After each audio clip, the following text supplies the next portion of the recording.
आजमगढ़ के लोगों ने इस बार दिनेश लाल यादव भारतीय जनता पार्टी मोदी जी और योगी जी की सरकार में कमल के निशान को जिताने का इस वक्त पूरा मन बना लिया। तो मैं नहीं चाहता हूं कि 23 तारीख को कोई भी परिवार, कोई भी बच्चा, केहू भी हमार समाज, हमार भोजपुरिया समाज छूटे।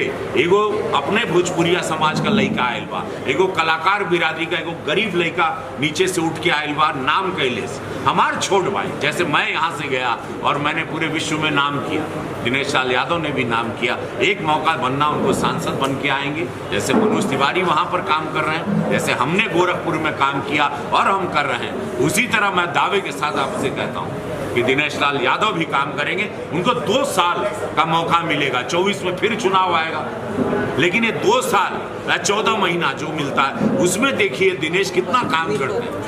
जमीन पर काम उतरेगा, 24 में फिर दिनेश को जिताना। जमीन पर काम भारतीय जनता पार्टी का नहीं दिखा